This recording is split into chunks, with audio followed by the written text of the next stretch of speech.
Am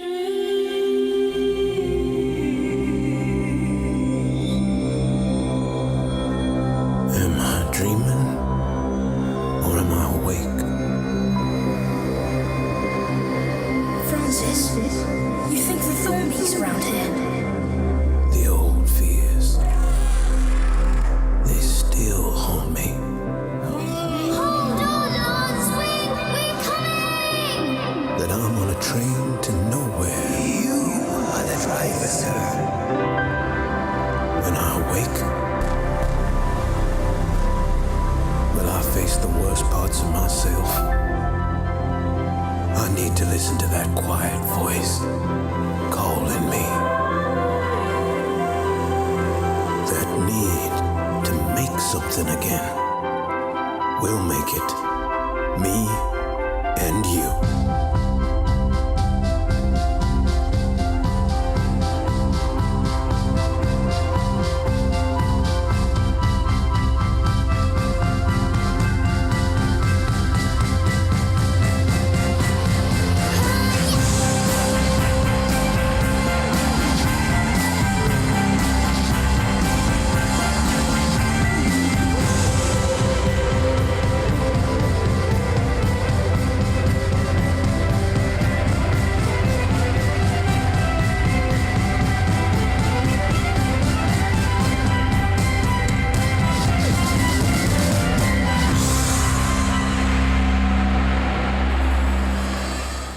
Ladies and gentlemen, please welcome Tim Schafer. Yes. Hi. Hello, everybody. Let's talk casually while I walk over to my chair so it's not awkward. Are you having a great PSX so far? How's it going? Awesome. Well, it's my honor to be here. I'm a game developer, but I'm not here to talk about my game, so I cannot too. I'm here to talk about a game that I'm just like you, a big fan of, and a fan of everything this company does. So please join me in welcoming and give a big hand to some of my favorite dreamers from Media Molecule, Siobhan Reddy, Alex Evans, and Mark Healy.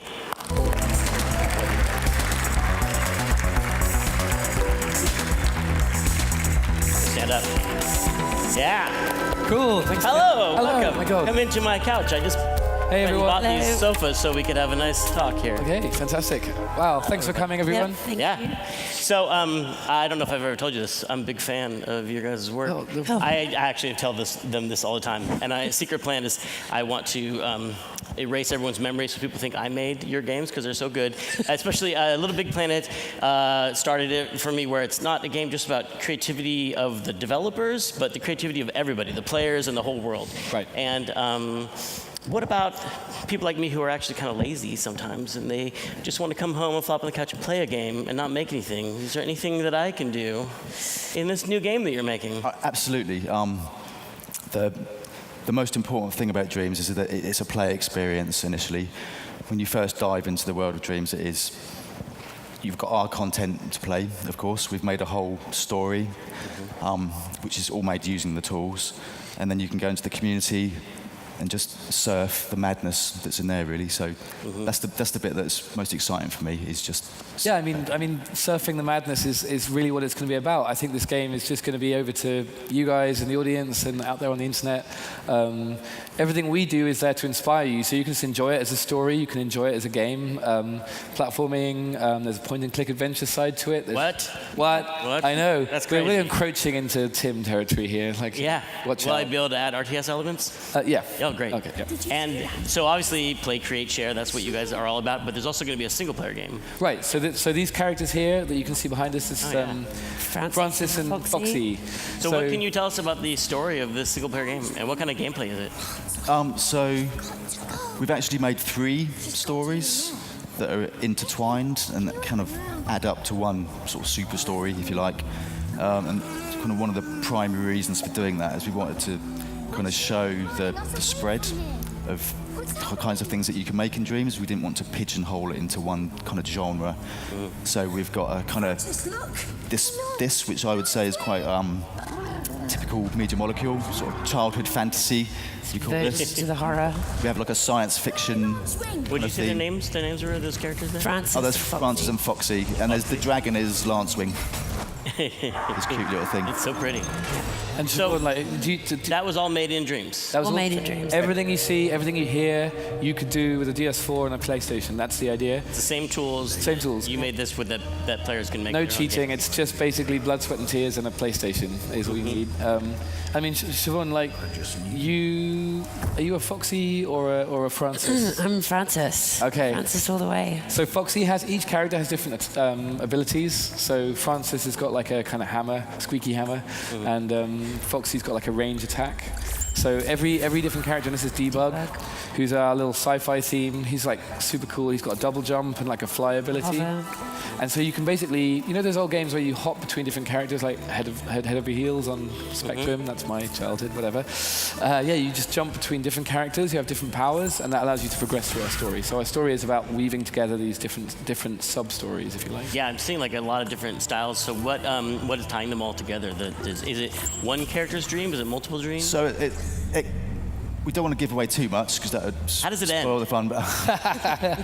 But Then the world explodes. The story starts with a guy called Art, which is, if you've seen That the trains. trailer, yeah, that's the character that I associate with most. It's a sort of middle-aged man with a very tortured soul, and essentially you're kind of playing through his journey, and these kind of manifest as his dreams that he's having, and it all slowly sort of starts to make sense and Yeah. kind of weave together.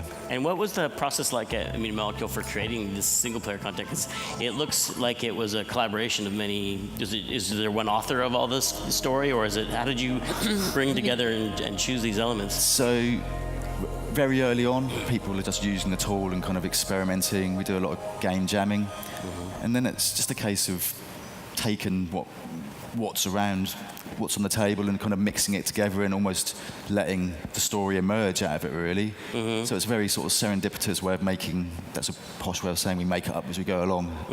But, So a lot of different people in the studio experimented with the tools, and you guys do. I've heard game jams are like not assignments, but certain challenges of coming up with these game jam-like ideas. Yeah, we tend to give a bit of a theme to a game jam, but the way we work at the studios is a very ground-up way of working, and we really want it to be a place where everybody within the studio can contribute to like the direction of the games that we're making.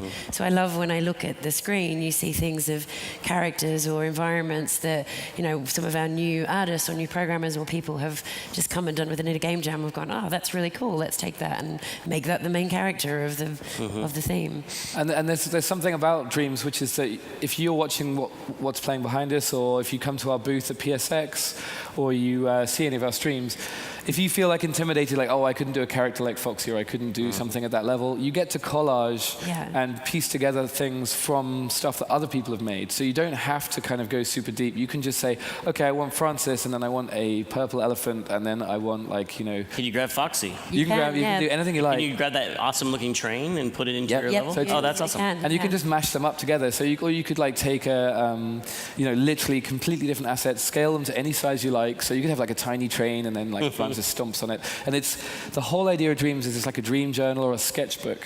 So if you've got a new idea for a new game, Tim, you just can't explain it to your team. They're just not listening to you. Yeah. Dreams.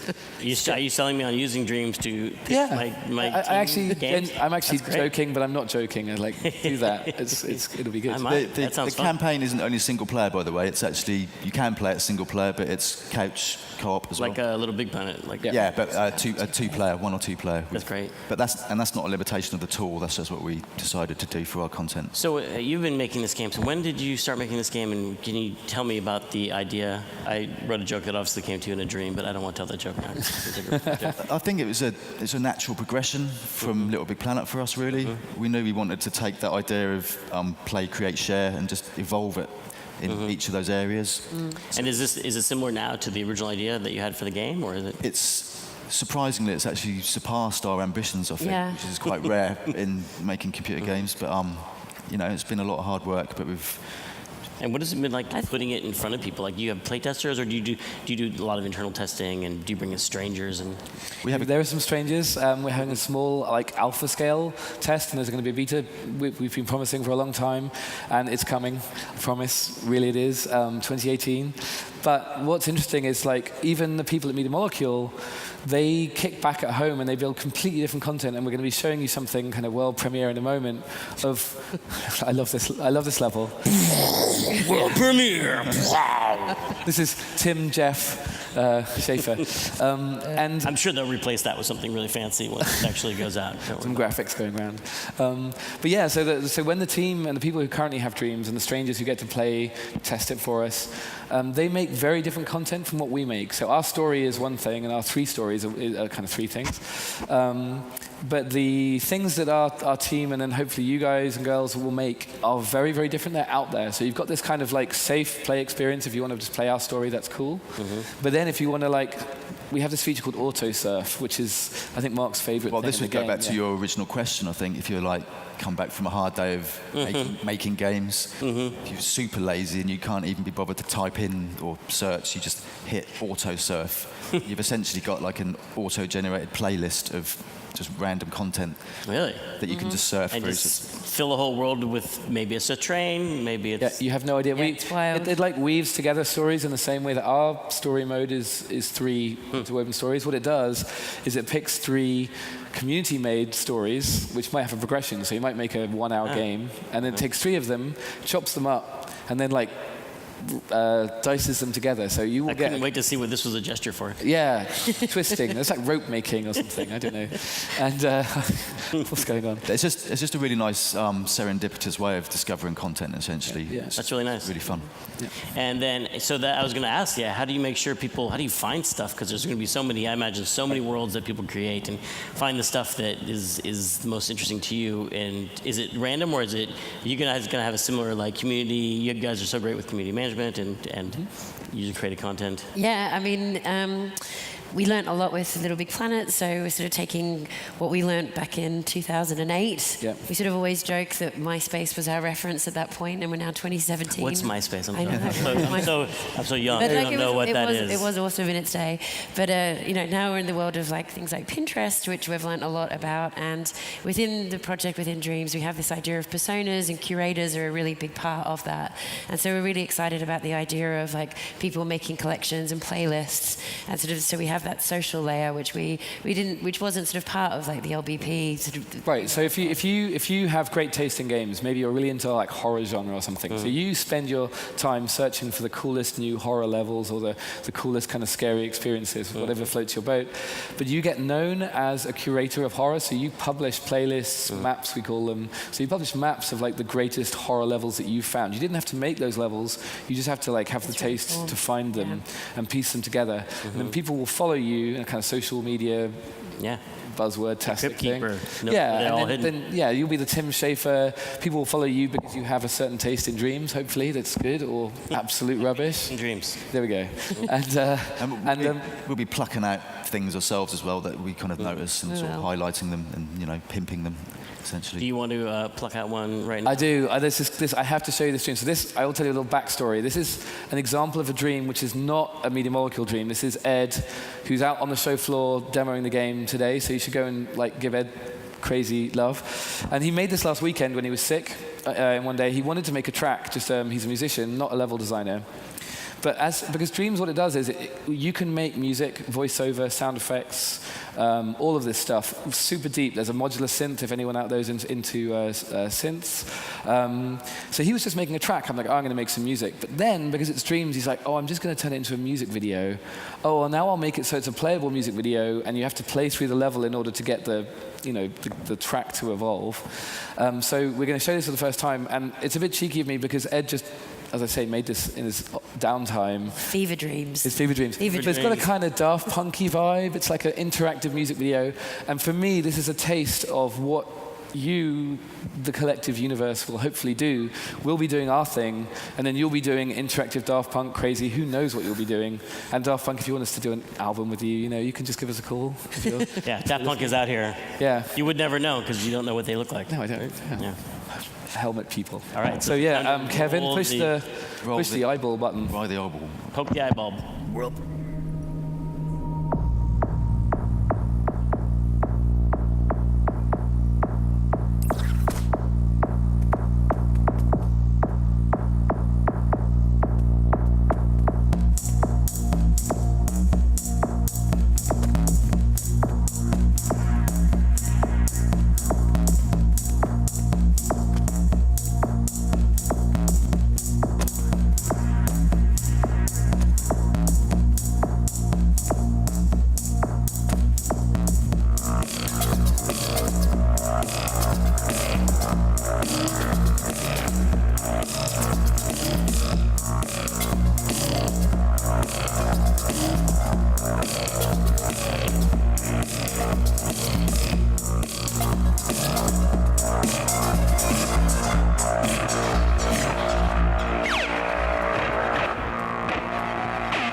Ed. Yeah. Ed's eyeball. Ed's eyeball. Totally.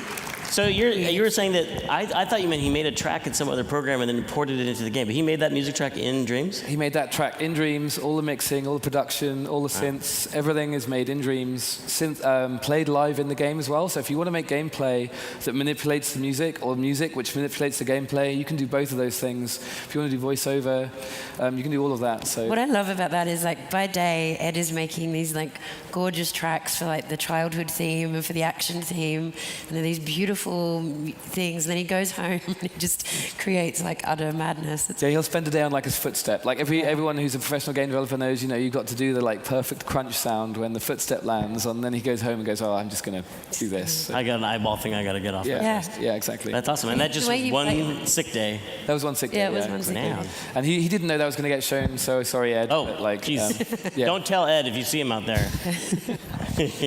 That is crazy. So, I was going to ask, when you make a game like this and you share it with people and you watch people create and you test it, do you find yourselves learning things about the nature of creativity itself? Like being surprised by like how people make stuff? Yeah. And what have you learned about how people make stuff and what helps them and what inspires them?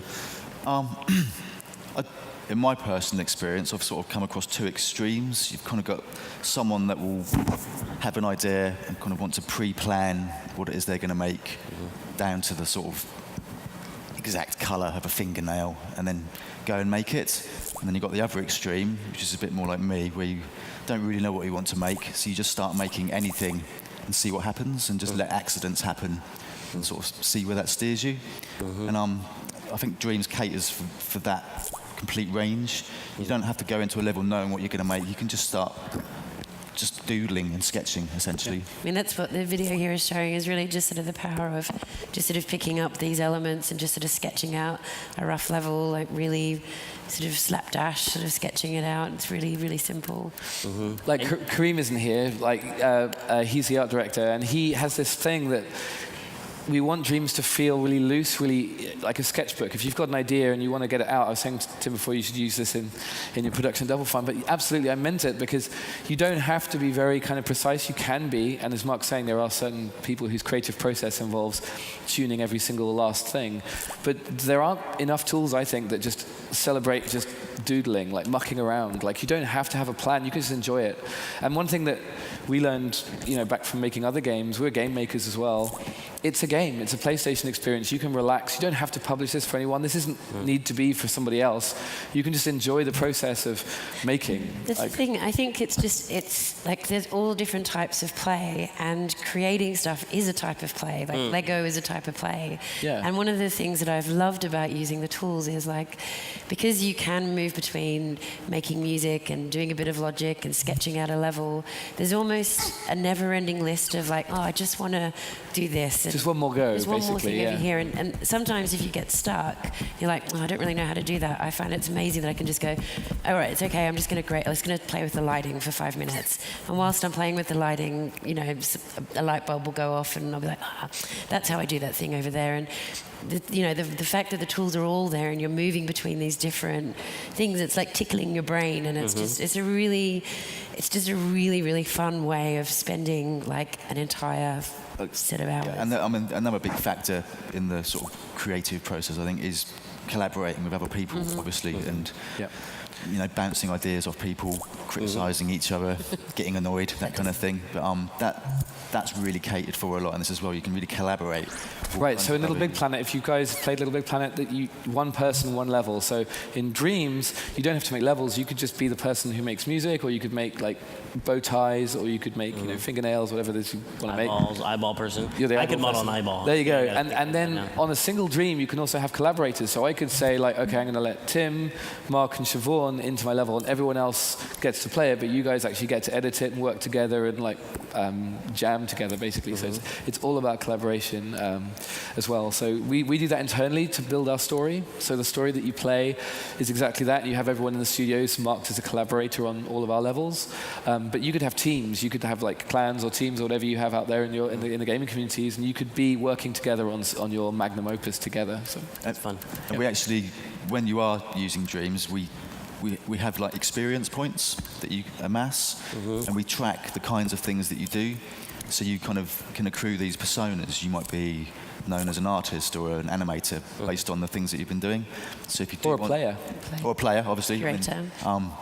And the point is, if you feel like you want to collaborate on some new idea, you can actually search for the people that have experienced in making music or animating or things like that. So if you're making a super hard game, you would then search for like the best players in the community and invite them to come and play test your level. So that this idea of a persona is super cool, because you can be like, or you can reach out to the best curators of a particular genre, and you're like, okay, Tim, can you pimp my level? Put it in your map of like best point-and-click adventures, whatever it is you want to.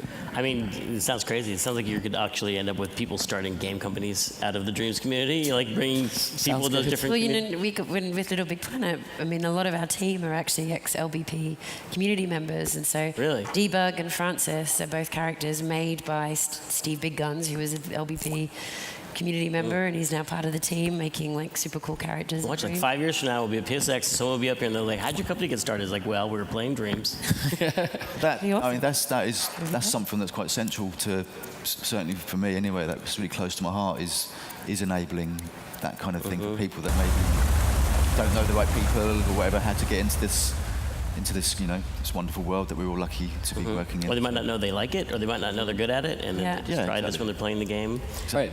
So that was such a good point about the boundaries between playing and creating that seem like they're there, because often a game you have to switch from play this level to make this level, and you get used to thinking there's a difference between creating and playing. But then when you have a child, it's so much more natural with kids to just be like, playtime is creative time, and it's just a flow that goes back and forth. And when you're even playing like a make-believe, you're creating stories. Right.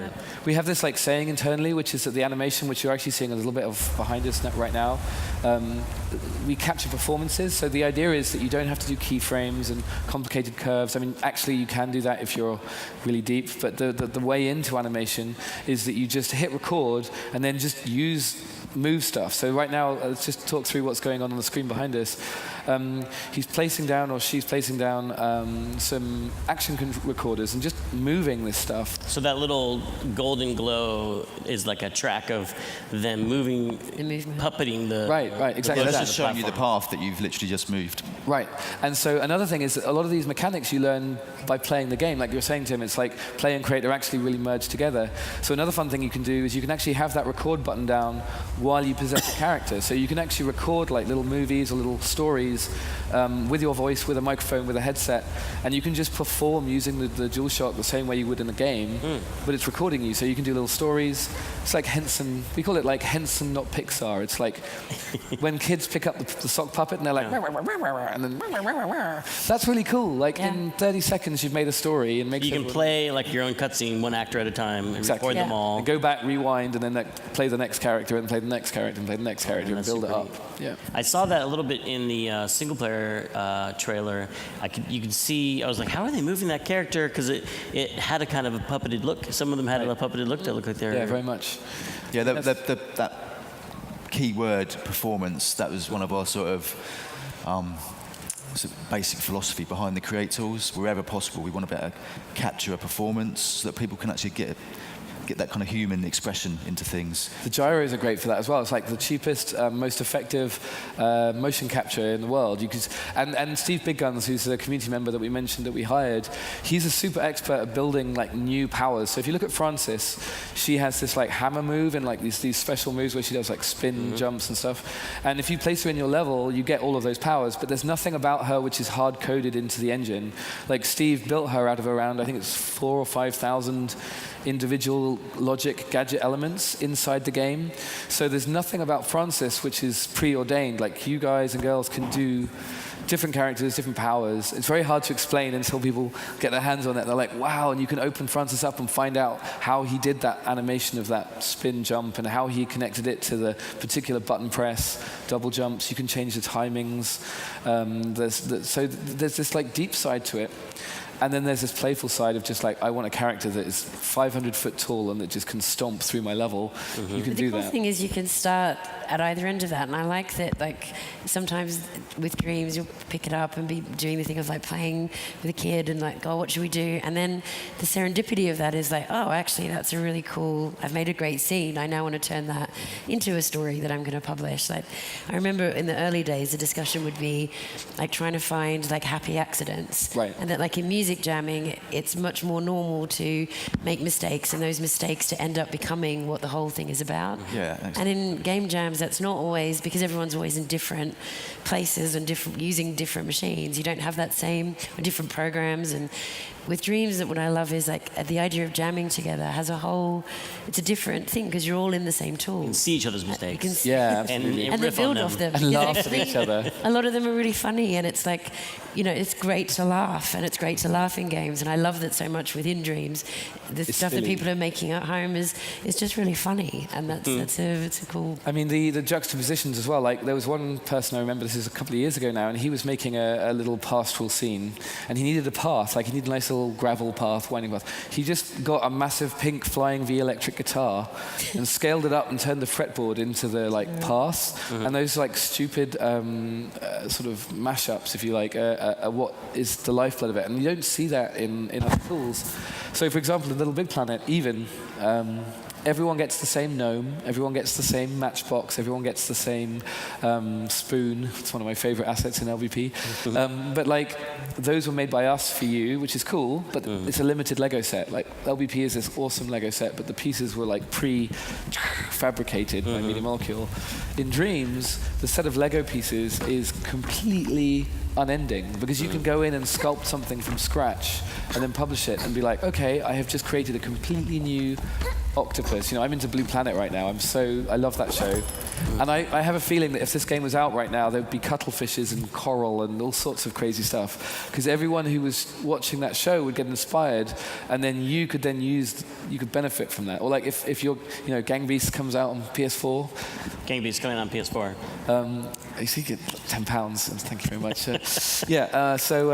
So people will get inspired by what they're seeing around them in the culture. Like, not to get too like highbrow about it, but like if they see something that inspires them in the broader like universe, they can like channel that into dreams and then do this like dreamy, fluffy reinterpretation of like, yeah, I just want cuttlefish everywhere in my dream. That's basically my goal. Like, make octopuses for me, please. I made an octopus. Did you? I saw it. For my octopus. I haven't. I'm so Fine proud of my octopus. octopus. There we go.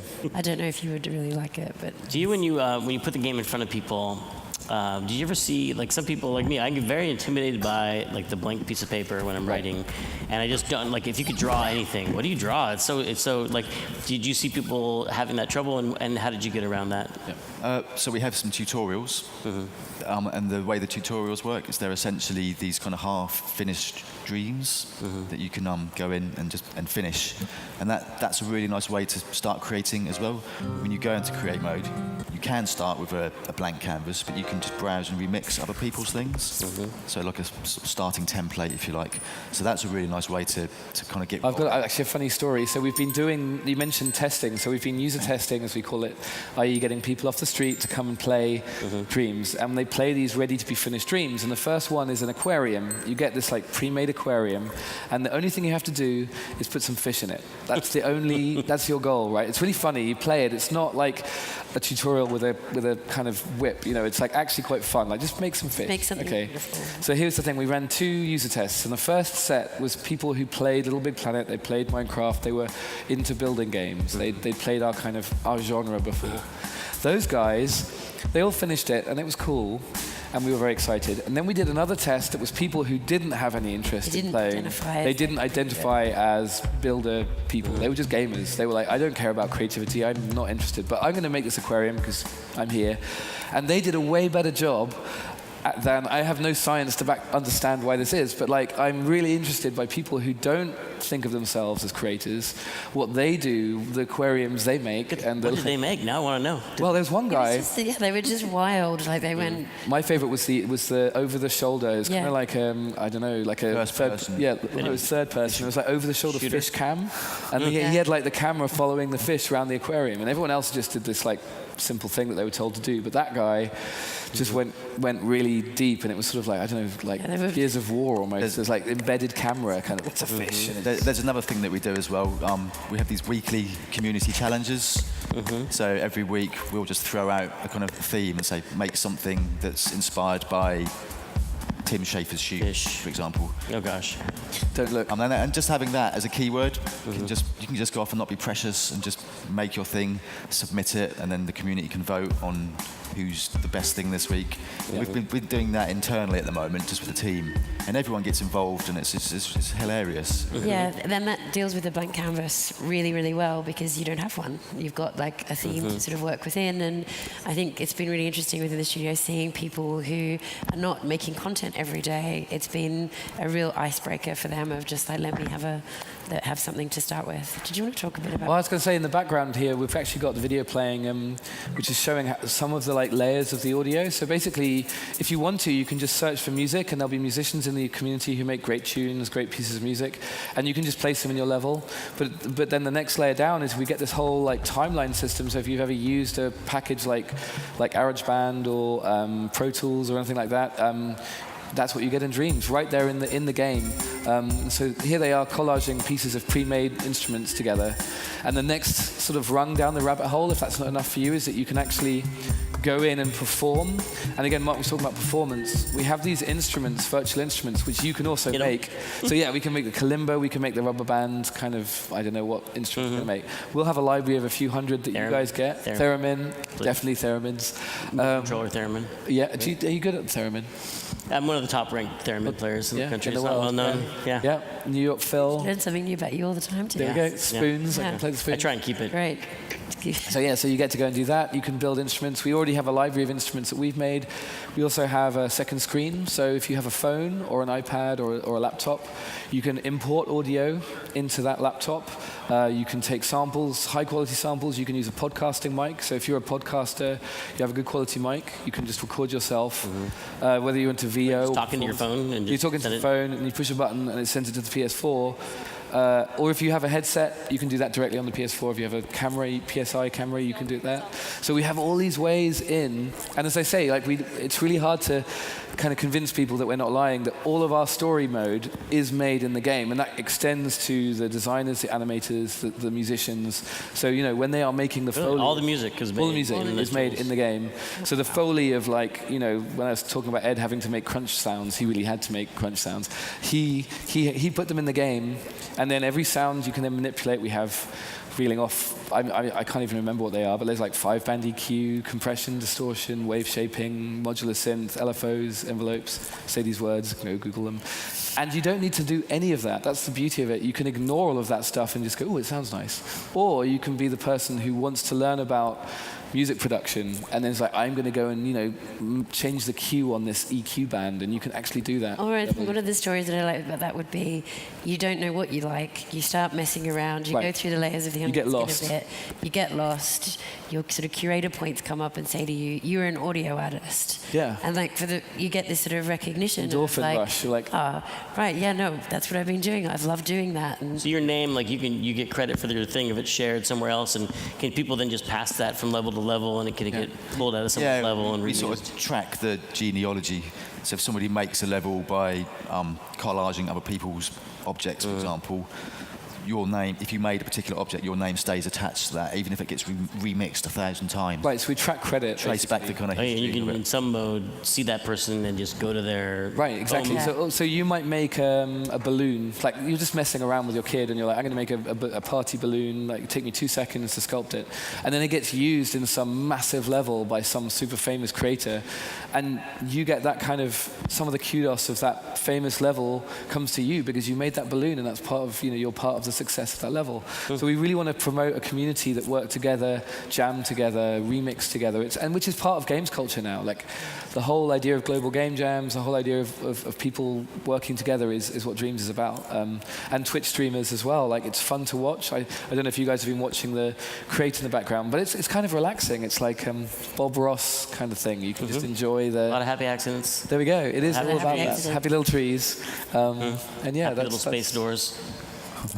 Cyber doors. But has anyone ever made anything in Dreams that you didn't realize they could make? Yeah, and one of my favorites is the QA.